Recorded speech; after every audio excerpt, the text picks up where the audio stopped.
let me begin by asking, what is jazz? Anybody? Anybody at all? Okay. It's a style of music. Right. Okay. What are some of the characteristics of jazz that you can think of? Anybody? It's an open question. Okay. Very nice. I actually like that one. Can I get like a tempo kind of thing, like slow, medium, fast? Like slow and. All right. I can actually do a slow song. Okay. So this would be an example of a slow song, I guess.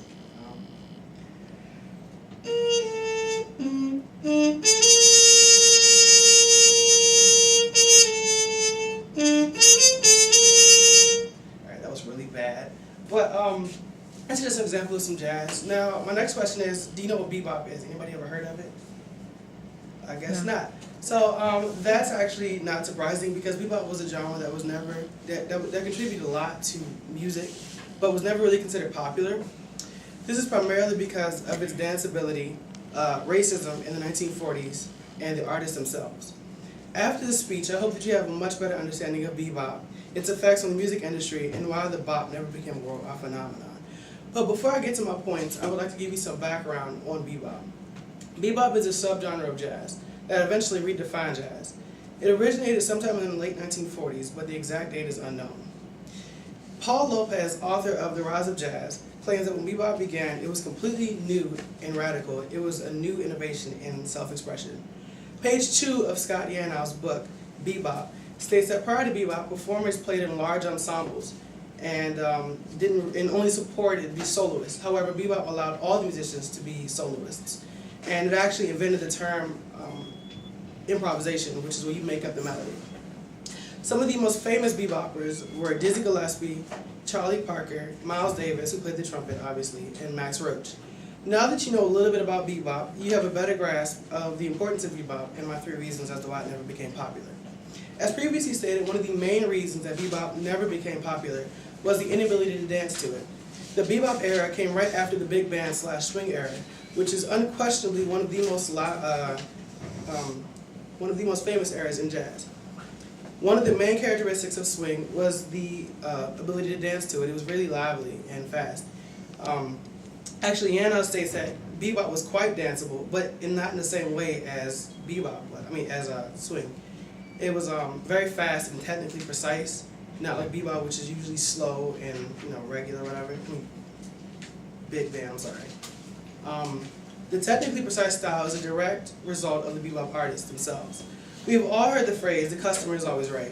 However, in bebop, it is safe to say that the artist is always right, because that's how they acted. The focus was taken off of the audience and actually put on the artist. Each performance was just a way to show how good the performer was in his skill, which resulted in many people not liking bebop, or the artists themselves. David Rosenthal, author of Hard Bop, says another reason for the animosity for bebop artists was the open use of drugs and alcohol in the clubs where bebop was performed.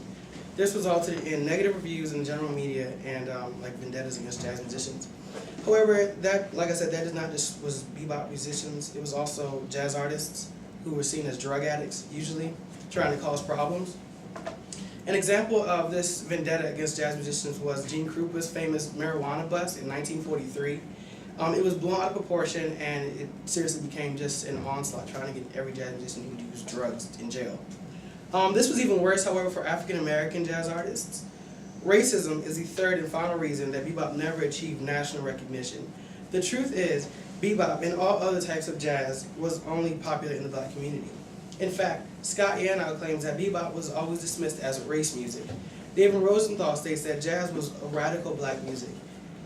It was not until the beginning of hard bop was jazz considered to be good music. However, Rosenthal says that hard bop was just bebop and the swing combined, and with a different name and more Caucasian artists. And while bebop did not get any of the credit, it still left a lasting impression on the music world. Like I said, bebop is one of the most influential subgenres in American history.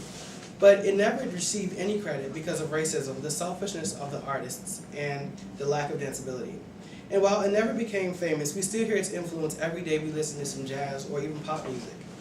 This is because bebop did not allow the music world to change it, but instead redefined the music world and created a sound that has left a lasting impression ever since.